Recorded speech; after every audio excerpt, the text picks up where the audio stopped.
Many multivariate analysis procedures are based on the assumption that the responses have a multivariate normal distribution. In studying multivariate statistical analysis, therefore, it's helpful for us to have some familiarity with the multivariate normal distribution, specifically the form of the distribution, the parameters it contains, and what those parameters represent. In this lecture, we investigate the univariate, bivariate, and general multivariate normal distributions. We start off by looking at the univariate normal distribution. Next, we step up one dimension and look at the bivariate normal distribution. Finally, we generalize to the multivariate normal distribution of any dimension p.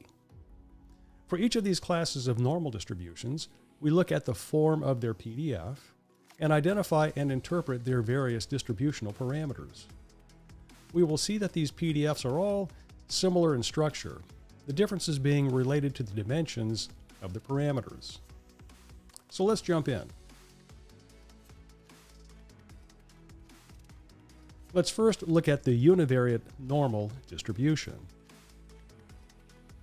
Let x be a continuous random variable with probability density function, or PDF, given by the following expression: f of x equal to 1 over the square root of 2 pi times sigma squared sub x times the exponential function evaluated at -1/2 times the ratio of the square of the difference between the argument x and mu sub x divided by sigma squared sub x. Now that is equal to 1 over the square root of 2 pi sigma squared sub x times e raised to the exponent -1/2 times the square of the difference between the argument x and mu sub x divided by sigma squared sub x, where e is the base of the natural logarithm, which is approximately 2.71828. The random variable x has a univariate normal distribution with mean mu sub x and variance sigma squared sub x. This will be abbreviated in the following way: the random variable x, and then a tilde, which is read as distributed as, and then we use as an abbreviation of the normal distribution with mean mu and variance sigma squared sub x, the notation shown here. So n for the normal distribution, and then in parentheses we list the two parameters of this distribution, the mean mu sub x and the variance sigma squared sub x. Sometimes instead of listing the variance, we will list the standard deviation instead, and you'll recall that the standard deviation is the positive square root of the variance. Whenever I use this kind of abbreviation, I'll always do my best to make it clear whether that second parameter that I'm listing is the variance or the standard deviation. Now the mean mu sub x can be any real number, while the variance sigma squared sub x must be a positive real number. Now since there are an infinite number of combinations of these mu sub x and sigma squared sub x values, there are an infinite number of univariate normal distributions, one for each combination of mu sub x and sigma squared sub x. The normal distribution with a mean of 0 and a variance of 1, and therefore standard deviation equal to 1 as well, that particular normal distribution has a special name. It's called the standard normal distribution. A random variable with a standard normal distribution is typically denoted using an uppercase Z, so that Z is distributed according to a normal distribution with mean 0 and variance 1. The PDF of the standard normal distribution is therefore given by f of z equal to 1 over the square root of 2 pi times the exponential function evaluated at -1/2 times z squared. Now, what does a graph of the PDF of a normal distribution look like, and how do the two parameters, the mean and variance, impact that graph? Here is a plot showing three normal PDFs. The red dotted curve is the PDF for the standard normal distribution, having a mean of 0 and a standard deviation of 1. You can see here that it's centered at 0. The normal distribution associated with the blue PDF also has a mean of 0, and therefore the blue curve is centered at 0, but it has a standard deviation of 2. And so you can see that that curve is more spread out than the red dotted curve. And finally, the normal distribution associated with the green dotted curve is the normal distribution, again with a mean of 0, because that's where it's centered, and it has a standard deviation of 4. And so you can see here that as the standard deviation increases, the spread of the PDF, the spread of the distribution increases as well. Here is a plot showing 3 normal PDFs, each with a variance of 1, and so therefore a standard deviation equal to 1, but they have different means. And so the blue curve in this plot has a standard normal distribution. It's centered at 0, and it has that standard deviation equal to 1. The red dotted curve is the PDF for the normal distribution with a mean of -4, again a standard deviation of 1. And finally, the green dotted curve is the PDF for the normal distribution that has a mean of 4. And so we can see from this plot that the mean of the normal distribution determines where that PDF is centered. We often have to calculate probabilities associated with normally distributed random variables. Any probability involving a normally distributed random variable can be transformed or re-expressed into an equivalent probability statement involving the standard normal random variable. And it's because of this that textbooks always have a standard normal table in the back. Now, probabilities associated with random variables correspond to area under the PDF of that random variable, and that is certainly the case for normal random variables. And the standard normal table, an example of which is shown here, gives those areas under the curve. You can see here that this is a right-tailed table. That is, it gives right-tailed areas or right-tailed probabilities. And we can see this because the probability statements here say the probability that standard normal random variable cap z is greater than the argument little z. And then we have these right-tailed probabilities listed underneath. Let's look at a dynamic demonstration that shows how changes to the mean and standard deviation impact the distribution, and verify that the mean determines where the distribution is centered, while the standard deviation determines how spread out the distribution is.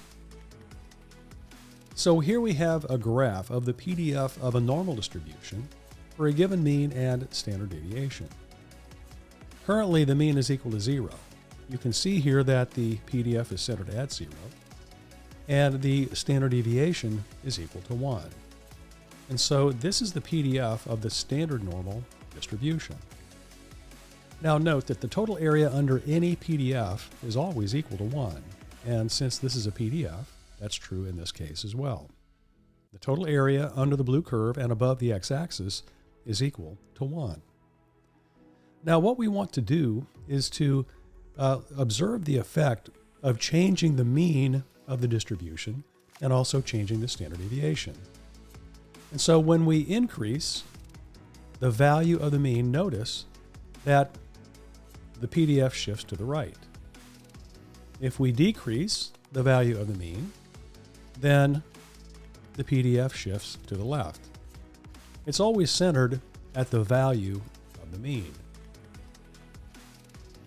If we increase the standard deviation, then what happens is that the PDF, the distribution, becomes more spread out. It becomes more dispersed.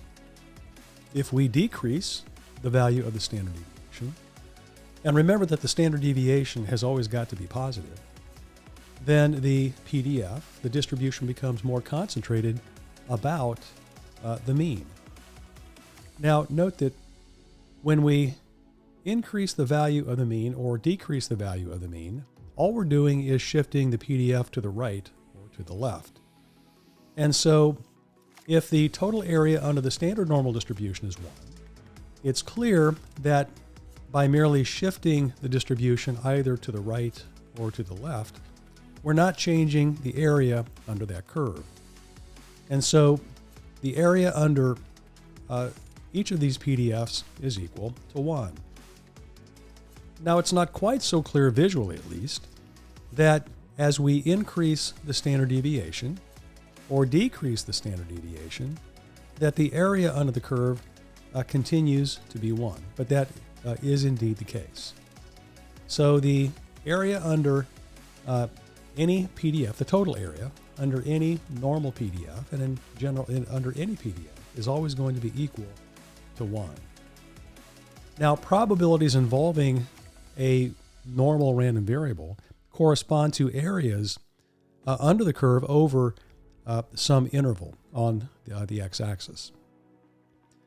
Any probability statement involving a normally distributed random variable, so for example, a probability statement involving a normal random variable that has a mean of 3 and a standard deviation of 2, can be transformed into a probability statement involving the standard normal random variable. And so that's why the standard normal random variable is tabulated, and those tables are included in textbooks and other resources.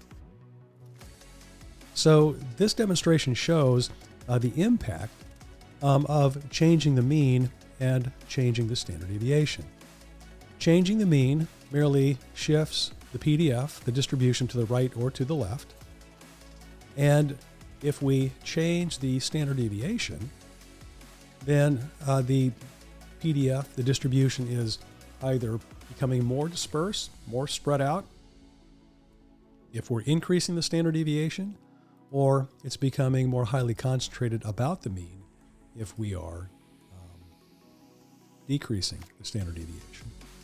So I think this is a pretty effective way of showing the effects of changing the mean and changing the standard deviation on the distribution.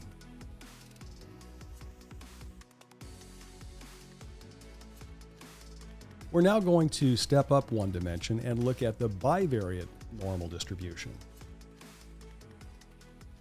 Let x1 and x2 be continuous random variables with joint PDF given by the following: f of x1 and x2 equal to 1 over 2 pi times 1 over the square root of sigma 1 squared times sigma 2 squared times the quantity 1 minus rho squared times the exponential function evaluated at negative 1/2 times a quantity q, where q is this rather complicated expression shown at the bottom of the slide.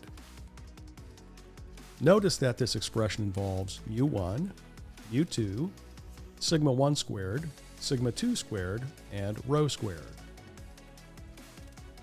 Random variables x1 and x2 having that joint PDF have what is called a bivariate normal distribution with parameters mu1 equal to the expected value of x1, sigma 1 squared being the variance of x1, mu2 being the expected value or mean of x2, sigma squared 2 being the variance of x2, and finally rho being equal to the correlation of x1 and x2. Now note that a particular bivariate normal PDF is completely specified by the two means, the two variances, and the correlation between the two random variables. Let's look at a matrix representation of the distributional parameters. The two random variables under consideration are x1 and x2. Let bold X be the 2x1 random vector containing the random variables x1 and x2. So bold X is the 2x1 vector, where x1 is the entry in the first row and x2 is the entry in the second row. Denote by mu sub x the 2x1 constant vector containing the expected values or means of the random variables x1 and x2. The vector mu sub bold X is called the mean vector of the random variable x and is given by the following. Mu sub bold X is equal to the expected value of the random vector x, so the expected value of the 2x1 vector containing x in the first row and x in the second row. This is defined to be the 2 by 1 vector containing the expected values of those two random variables, which are mu1 and mu2. Next, let bold sigma sub bold x be a 2 by 2 matrix in which the ij entry, that is the entry in row I and column j, is the covariance of xi and xj, for each I going from 1 to 2 and j going from 1 to 2. This matrix is called the covariance matrix of the random vector bold x. Denoting the ij entry of the covariance matrix, cap sig sub bold x, by lowercase sigma sub ij, we have the following. So the 1, 1 entry of the covariance matrix is the covariance of x1 with itself. The 1, 2 entry is the covariance of x1 with x2. The 2, 1 entry is the covariance of x2 with x1. And finally, the 2, 2 entry is the covariance of x2 with itself. By covariance property 3, the covariance of x1 with itself is the variance of x1, or sigma 1 squared, and the covariance of x2 with itself is the variance of x2, or sigma 2 squared. And so the 1, 1 entry in the covariance matrix is sigma 1 squared, the variance of x1, and the 2, 2 entry is sigma 2 squared, or the variance of x2. These are the diagonal entries of the covariance matrix, and again, they are the variances of the random variables comprising the random vector bold x. This is going to be true in general as we increase the dimension beyond 2. Now, sigma 1, 2 is the covariance of x1 with x2, and sigma 2, 1 is the covariance of x2 and x1.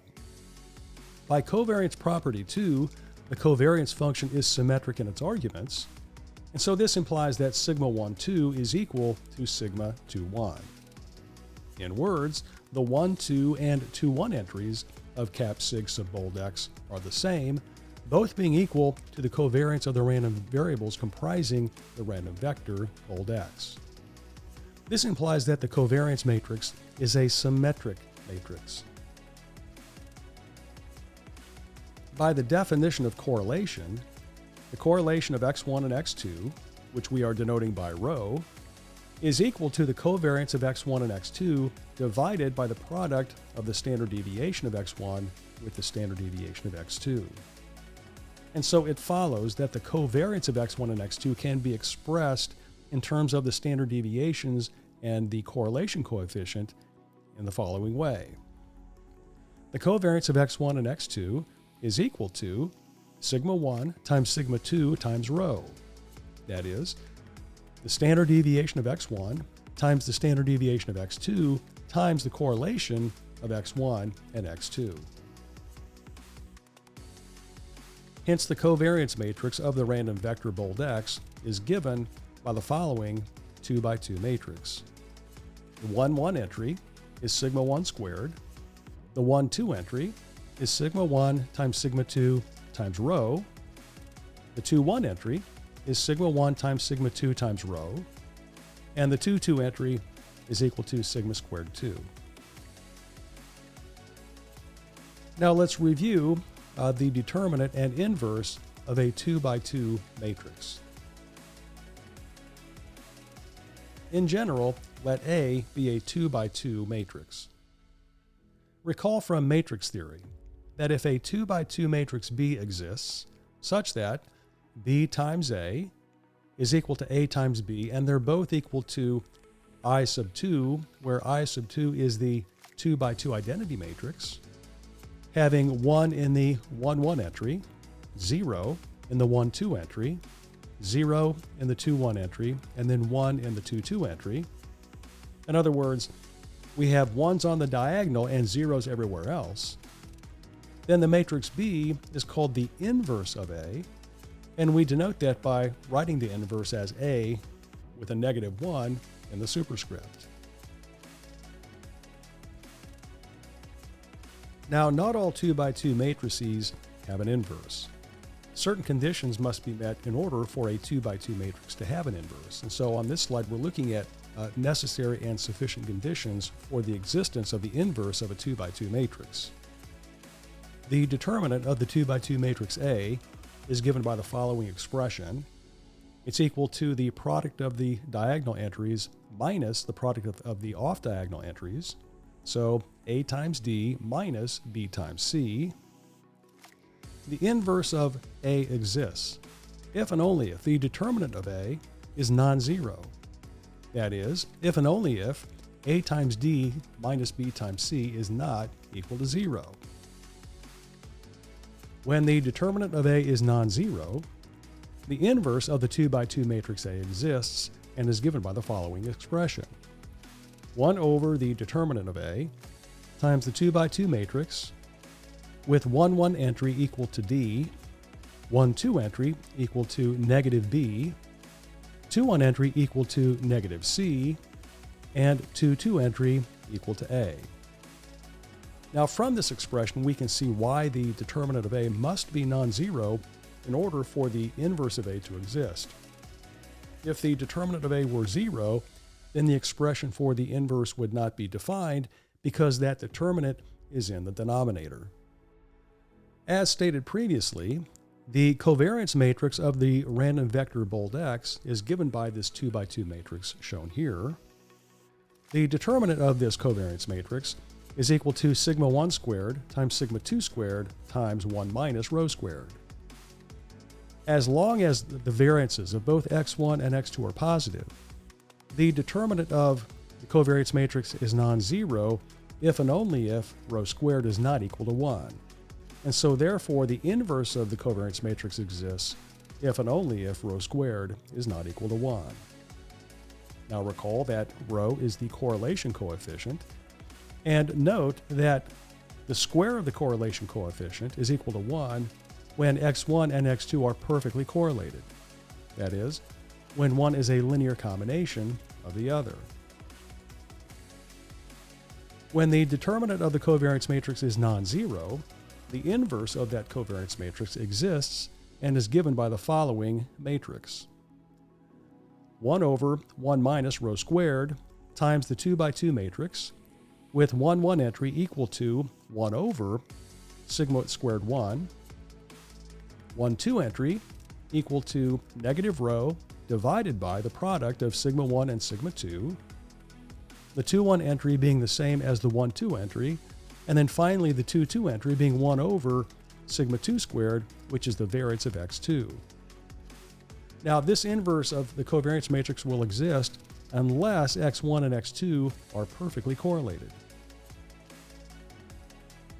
As stated previously, the PDF of the bivariate normal random variables x1 and x2 is given by this expression shown at the top of the slide, where Q is a quantity that's given by this rather complicated expression at the bottom of the slide. Now this expression for Q is a lot to look at and mentally process, and if we had to write down the PDF, it's a lot to write down as well. It would be helpful if there were a more abbreviated way, a more compact way to write out this expression. And we can do that using the vectors and matrices that we have defined up to this point. The expression for Q can be written in matrix form in the following way. The transpose of the difference between lowercase bold x and the mean vector mu sub x, pre-multiplied against the inverse of the covariance matrix, which is then post-multiplied by the difference between lowercase bold x and mu sub bold x, the mean vector, where lowercase bold x is the 2x1 vector containing the two arguments to the PDF, little x1 and little x2. Now verify that this matrix expression, when expanded out, does indeed give you the value for Q. Using this matrix representation allows us to express the PDF of the bivariate normal distribution in a much more concise way. So let's look at the matrix form of the probability density function for the bivariate normal distribution expressed using this matrix representation.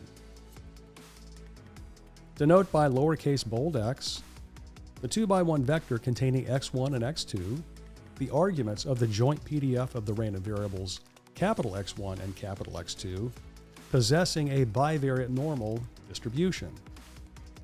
The joint PDF of the bivariate random vector bold X can then be written in terms of this argument vector, the mean vector, and the covariance matrix, as well as its inverse, in the following way. 1 over 2 times pi times the square root of the determinant of the covariance matrix times the exponential function evaluated at -1/2 times the expression from the previous slide, which is equal to Q. We see that this version of the PDF, when utilizing vectors and matrices, is much more compact than the version expressed in terms of the individual scalar quantities. In addition, since this representation automatically incorporates the dimensionality of the distribution, which is embedded through the dimensionality of the vectors and the covariance matrix, it is apparent that this type of representation would be easily scalable to dimensions greater than p equal to 2. Finally, let's look at the multivariate normal distribution. Let bold X be a p×1 vector consisting of p continuous random variables, x1, x2, and so forth up to x sub p, with joint PDF given by the following expression. 1 over the quantity 2 times pi raised to a power of p over 2 times the square root of the determinant of cap sig times the exponential function evaluated at -1/2 times the expression given by the transpose of the difference between x and mu sub x, pre-multiplied against the inverse of cap sig, which is then post-multiplied by the difference between lowercase bold x and mu sub x. We can also re-express that as shown in the second line as well. Now in this representation, lowercase bold x consists of the argument values, x1, x2, and so forth up to x sub p, and this is a point in p-dimensional Euclidean space. Mu sub x is the p×1 vector containing the means of the univariate random variables comprising the random vector, and where cap sigma is a p×p positive definite matrix in which the ij entry is the covariance of xi and xj. That is, the ij entry is lowercase sigma sub ij, and that is equal to the covariance of x sub I and x sub j. Now note that the covariance matrix cap sig is symmetric since sigma sub ij, which is the covariance of x sub I and x sub j, is equal to the covariance of x sub j and x sub I, which is lowercase sigma ji. The PDF given above is the PDF of the p-dimensional multivariate normal distribution with mean vector u sub x and covariance matrix cap sig sub x.